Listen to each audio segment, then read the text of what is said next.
한 남자가 한 달에 200번 넘게 잠자리를 가졌습니다. 그런데 문제는 그가 38살에 죽었다는 거예요. 과도한 성생활 때문이었죠. 이게 누구 이야기냐고요? 중국 황제들 얘기입니다. 세상에서 가장 많은 걸 가진 남자들이 정작 자기 몸은 챙기지 못해서 일찍 죽어버린 거예요. 대체 궁궐 안에서 무슨 일이 벌어진 걸까요? 지금부터 그 충격적인 이야기를 풀어보겠습니다. 중국 황제들의 성생활은 단순히 개인적인 쾌락이 아니었어요. 국가 차원의 시스템이었죠. 왜냐고요? 후손을 많이 낳아야 했으니까요. 유교 사상에서는 대를 잇는 걸 가장 중요하게 여겼거든요. 자식 없이 죽는 건 최고의 불효였습니다. 특히 황제라면 말할 것도 없었죠. 그래서 만들어진 게 후궁 제도였어요. 진시황은 1만 독, 당나라 현종은 무려 4만 명의 궁녀와 후궁을 거느렸다고 합니다. 4만 명이요. 이게 실감이 나세요? 작은 도시 하나를 통째로 궁궐에 가둬놓은 거나 마찬가지였습니다. 그런데 이 많은 여자들을 어떻게 관리했을까요? 여기서 놀라운 시스템이 등장합니다. 후궁들은 5개 등급으로 나뉘었어요. 최하위인 5등급에는 무려 81명이 몰려 있었죠. 이들은 어저라고 불렸는데 9명씩 한 조가 되어 황제를 모셨습니다. 네, 한꺼번에 9명이 들어간 거예요. 4등급은 세부라 불리는 27명, 3등급은 구빈 9명, 2등급은 산부인 3명, 그리고 정점에 황후 1명. 이게 끝이 아닙니다. 한 달 스케줄이 따로 정해져 있었거든요. 1일부터 9일까지는 5등급 후궁 81명의 차례였어요. 하루에 9명씩 돌아가면서 황제 침소로 들어갔죠. 10일부터 12일까지는 4등급 27명이 역시 하루 9명씩, 13일에는 3등급 9명이 한꺼번에, 14일에는 2등급 3명이 황제를 모셨습니다. 그리고 15일과 16일, 단 이틀만 황후가 황제를 독차지할 수 있었어요. 나머지 2주는 이 순서를 거꾸로 반복했고요. 계산해 보세요. 한 달에 최소 120명 이상의 여성과 관계를 맺는 겁니다. 이게 가능한 일일까요? 실제로는 더 많았다고 해요.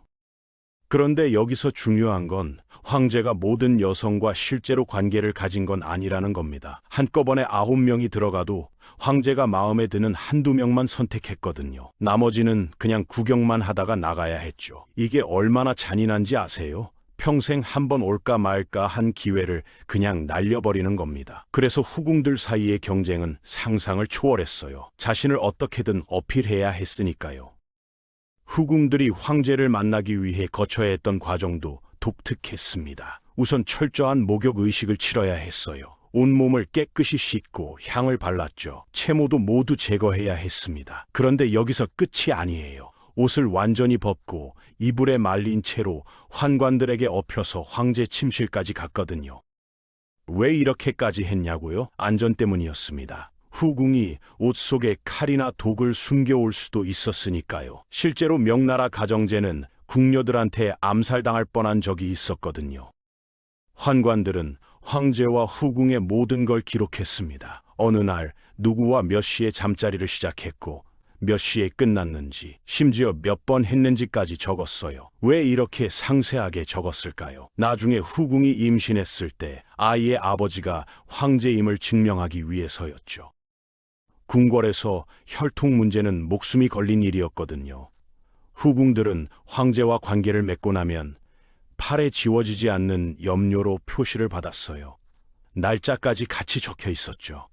이게 바로 신분증이었던 겁니다. 또 계지라는 은반지로도 관리했는데 이게 재밌어요. 후궁으로 선발되면 왼손에 끼고 다니다가 황제와 동침하고 나면 오른손으로 옮겼습니다. 임신에 성공하면 금반지를 하사받았고요. 궁궐을 걷다 보면 누가 황제와 잤는지, 누가 임신했는지 반지만 봐도 알 수 있었던 거죠. 참 치밀한 시스템이었습니다. 그런데 이게 후궁들한테는 굴욕이었어요. 자신이 황제 소유물이라는 걸 온 궁궐에 광고하는 거나 마찬가지였으니까요. 당나라 시절 기록을 보면 더 구체적입니다. 후궁들의 생리주기까지 철저히 관리했거든요. 생리 중인 후궁은 이마에 붉은 점을 찍어서 표시했어요. 황제가 실수로 그 후궁을 부르는 걸 방지하기 위해서였죠. 배란기인 후궁은 특별 관리 대상이었습니다. 임신 가능성이 높으니까 우선적으로 황제한테 보내졌거든요. 여자의 몸이 완전히 아기 낳는 기계에 취급받은 겁니다. 그런데 이 규칙들은 어디까지나 이상일 뿐이었어요. 실제로 황제들은 규칙 따위 무시하고 마음대로 행동했죠. 마음에 드는 후궁이 생기면 며칠씩 그 여자만 독차지했고, 관심 없는 후궁들은 몇 년씩 얼굴도 보지 못했습니다. 황후조차 예외가 아니었어요. 황후가 임신에 실패하면 긴급 조치라며 10일 넘게 황제를 독점하게 했는데, 이런 경우 하위 등급 후궁들은 2달 넘게 황제를 볼 수 없었죠. 반대로 황제가 술에 취해 그냥 잠들어 버리면 그날 순번이었던 후궁들의 절망은 이루 말할 수 없었습니다. 당나라 현종 얘기를 안 할 수가 없네요. 이 사람은 4만 명의 여자를 거느렸지만 진짜 사랑한 건 단 한 명, 양귀비뿐이었어요. 양귀비는 원래 현종의 아들 며느리였거든요. 그런데 현종이 며느리를 보자마자 완전히 넋이 나가버렸습니다. 결국 아들한테서 빼앗아서 자기 여자로 만들어버렸죠. 이게 말이 됩니까? 그것도 황제가요? 양귀비를 차지한 뒤부터 현종은 달라졌어요. 정해진 스케줄 따위 집어치우고 매일 밤 양귀비하고만 보냈습니다. 다른 후궁들은 아무리 기다려도 황제 얼굴을 볼 수 없었죠. 현종은 양귀비가 좋아하는 열대 과일을 먹이겠다고 남쪽에서 말을 쉬지 않고 달려 배달시켰어요. 수많은 말들이 과로사했다는 기록도 있습니다. 4만 명의 여자가 있었지만 현종한테는 양귀비 하나면 충분했던 겁니다. 하지만 이게 비극으로 끝났어요. 양귀비 오빠가 권력을 쥐고 나라를 망치기 시작했고, 결국 반란이 일어났죠. 군사들이 요구했습니다. 양귀비를 죽이라고. 현종은 울면서 거부했지만 결국 양귀비는 목이 졸려 죽었어요. 그 순간 현종도 같이 죽은 거나 마찬가지였죠. 4만 명을 가진 남자가 단 한 명을 잃고 완전히 무너져 버렸으니까요.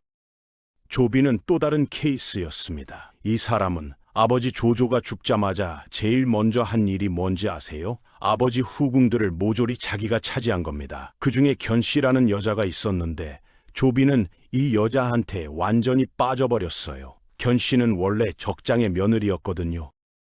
아버지 여자를 아들이 빼앗은 거죠. 수백 명의 후궁이 있었지만 조비는 견씨만 찾았습니다. 다른 후궁들이 예쁘게 꾸미고 와도 견씨가 질투한다며 아예 만나주지도 않았어요. 한나라 성제는 더했죠. 조비연이라는 무희를 보고 완전히 정신을 놓아버렸거든요. 조비연은 춤을 추는데 그 몸놀림이 어찌나 요염했는지 성제가 하루도 안 보면 못 견뎠어요. 조비연은 똑똑했습니다. 성제를 장악하고 나서는 자기 언니 조합덕까지 궁궐로 불러들였죠. 두 자매가 황제를 사이에 두고 번갈아가며 상대했어요. 성제는 완전히 중독됐습니다. 밤낮으로 술 마시고 두 자매와 즐기다가 결국 침대에서 죽었어요. 40살도 안 돼서요. 더 충격적인 건 성제가 죽고 나서 밝혀졌습니다. 조비연 자매가 다른 후궁들을 체계적으로 제거했다는 거예요. 임신한 후궁이 있으면 몰래 낙태약을 먹였고 아이를 낳으면 그 아이를 죽였습니다. 자기들만 황제를 독차지하려고요. 결국 성제는 후계자 하나 남기지 못하고 죽었죠. 후손을 위한 시스템이었는데 정작 아이는 한 명도 못 남긴 겁니다. 여자 황제는 어땠을까요? 측천무후는 남자 황제들 못지않게, 아니 어쩌면 더 문란했어요. 측천무후는 원래 당태종의 후궁이었는데 태종이 죽자 그 아들 고종과 눈이 맞았습니다. 아버지 여자가 아들과 관계를 맺은 거죠. 고종을 완전히 소나귀에 넣고 결국 황후까지 됐어요. 고종이 죽고 나서 측천무후는 본색을 드러냈습니다. 궁궐 안에 공학부라는 부서를 만들었거든요. 이게 뭐냐면 젊은 남자들을 모아두는 곳이었어요.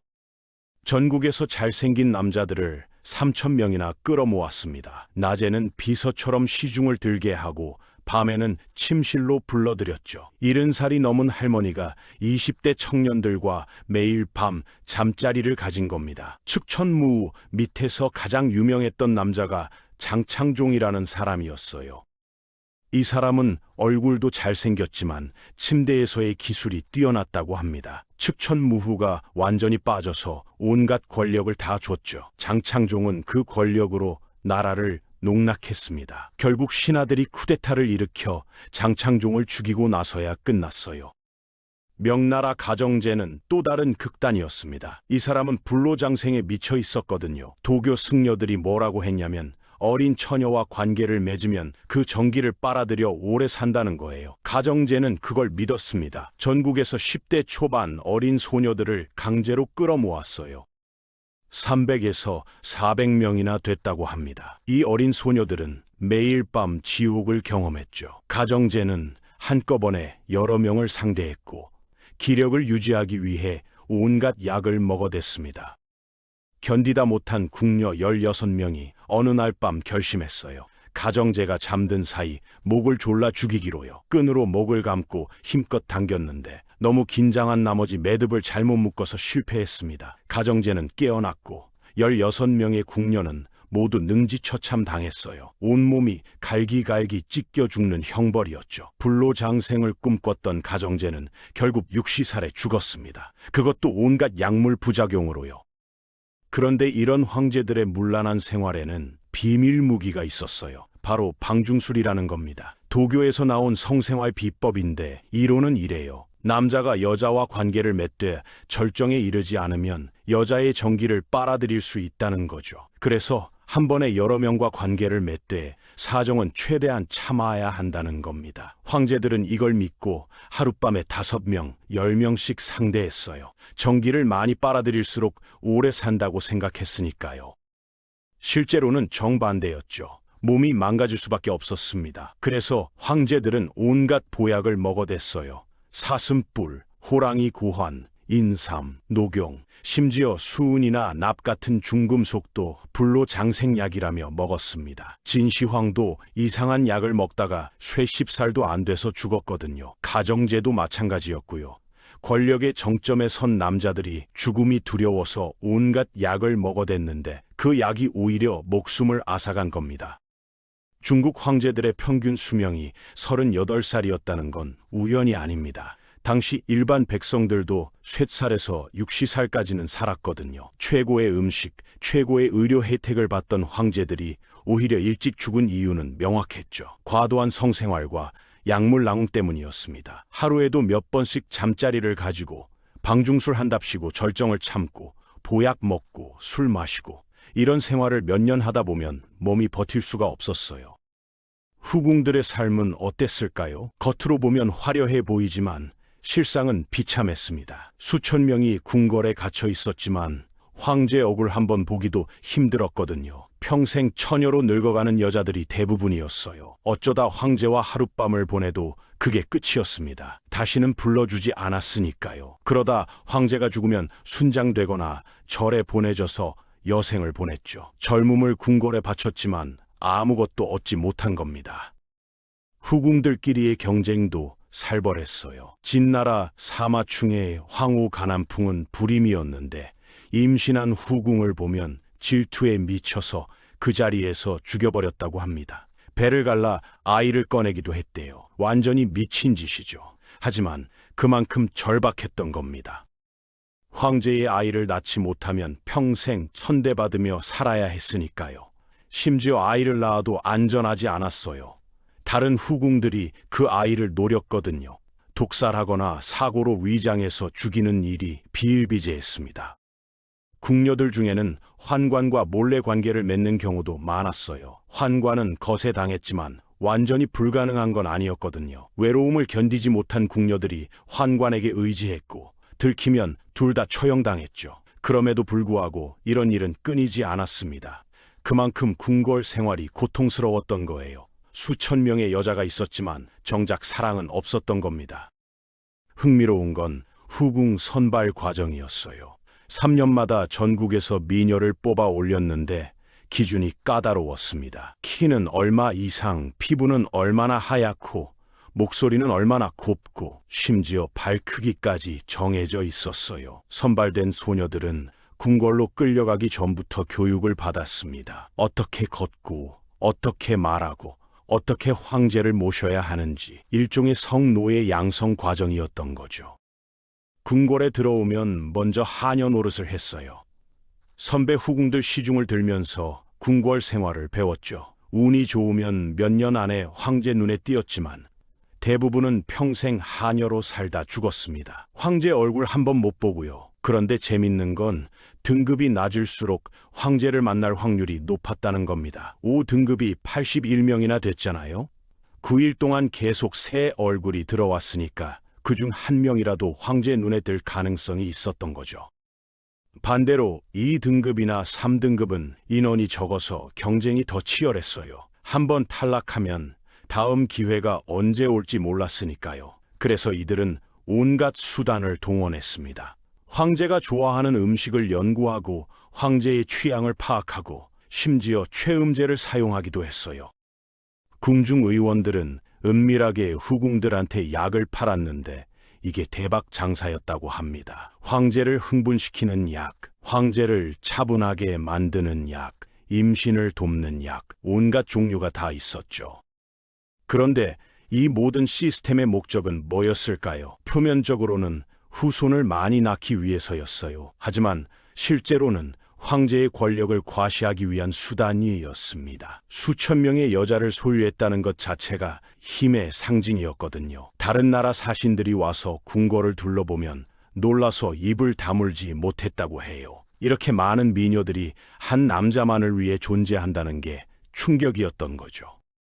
황제들은 외국 사신들한테 일부러 후궁들을 보여줬습니다. 연회를 열면 수백 명의 후궁들이 나와서 춤을 추고 노래를 불렀어요. 사신들은 자기 나라로 돌아가서 중국 황제의 위대함을 전파했죠. 이게 바로 황제가 원했던 겁니다. 성생활이 외교 수단이 된 거예요. 실제로 조공을 바치러 온 나라에 후궁 몇 명을 하사하는 경우도 있었어요. 황제가 쓰던 여자를 준다는 건 엄청난 영광이었거든요. 송나라 시대에는 더 체계적이었습니다. 후궁청이라는 전담 부서가 있었어요. 여기서 후궁들의 모든 걸 관리했죠. 식사, 건강, 생리주기, 임신, 출산, 심지어 후궁들의 성격까지 파악해서 기록했습니다. 어떤 후궁은 순하고, 어떤 후궁은 질투가 심하고, 어떤 후궁은 야심이 있고, 이 정보를 바탕으로 황제한테 어울리는 후궁을 추천했어요. 마치 지금의 데이팅 앱처럼 말이죠. 후궁청에는 수백 명의 환관과 상궁이 일했습니다. 이들의 임무는 후궁들이 황제한테 최상의 서비스를 제공하도록 돕는 거였어요. 화장 기술을 가르치고, 옷 입는 법을 알려주고, 심지어 침대 기술까지 교육했습니다. 나이든 후궁들이 어린 후궁들한테 노하우를 전수했죠. 어떻게 하면 황제가 만족하는지, 어떤 소리를 내야 하는지, 어떤 자세를 취해야 하는지 완전히 교육 시스템이 갖춰져 있었던 겁니다. 명나라 때는 더 극단적이었어요. 후궁들 중에서도 특별히 침대 기술이 뛰어난 여자들을 따로 모아뒀거든요. 이들을 환희반이라고 불렀는데 황제가 특별히 흥이 나고 싶을 때 불렀다고 합니다. 환희반 출신 중에는 황제의 총애를 받아 높은 지위까지 오른 경우도 있었어요. 능력으로 성공한 거죠. 물론 여기서 말하는 능력은 침대 기술이었지만요. 재밌는 건 후궁들도 나름의 전략이 있었다는 겁니다. 어떤 후궁은 일부러 청순한 척했어요. 황제가 순수함에 끌릴 거라고 생각한 거죠. 어떤 후궁은 반대로 요염하게 굴었고요. 어떤 후궁은 지식을 무기로 삼았습니다. 황제와 시를 짓고 그림을 그리면서 정신적 교감을 나눴죠. 각자의 방식으로 살아남으려고 발버둥 쳤던 겁니다. 그런데 아이러니한 건 이 모든 시스템이 정작 효율적이지 않았다는 거예요. 황제들은 수천 명의 여자를 거느렸지만 자식은 그렇게 많지 않았거든요. 당나라 현종은 4만 명의 여자를 뒀지만 아들은 59명밖에 안 낳았어요. 계산해보세요. 4만 명 중 59명만 아이를 낳은 겁니다. 나머지 99.8%는 평생 임신 한 번 못 해본 거죠. 이게 얼마나 비효율적인 시스템인지 알 수 있습니다.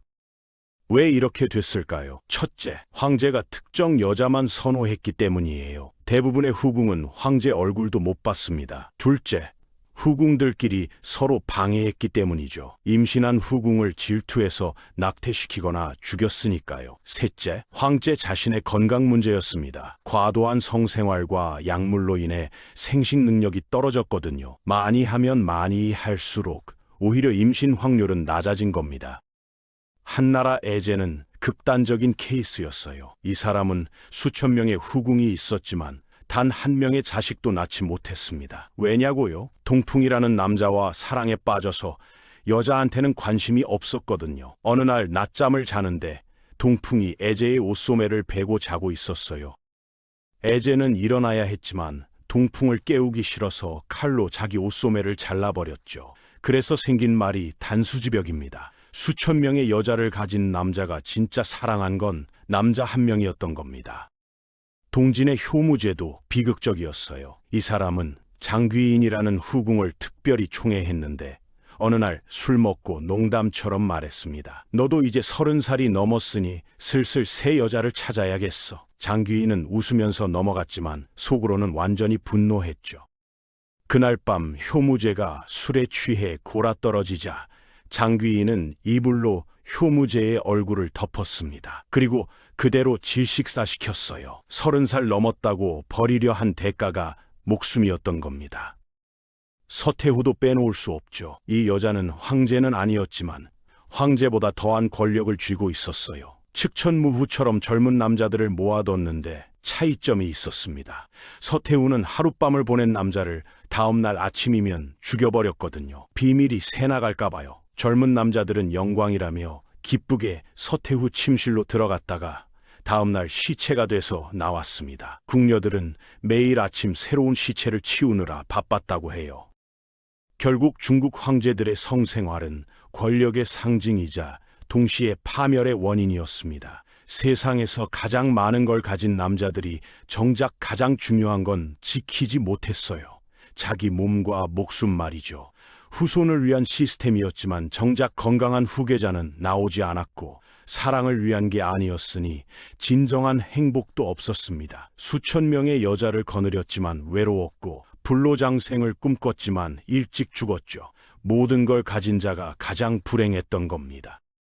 역사는 우리에게 말해줍니다. 권력이 모든 걸 해결해 주지는 않는다고요. 아니, 오히려 권력이 클수록 잃는 것도 많았던 거죠. 황제들은 궁궐이라는 황금 세장 속에서 화려하게 살다가 쓸쓸하게 죽어갔습니다. 그들이 남긴 건 엄청난 후궁 시스템과 짧은 수명, 그리고 비극적인 이야기들 뿐이었어요. 여러분은 어떻게 생각하시나요? 중국 황제들의 성생활 이야기 여기까지입니다.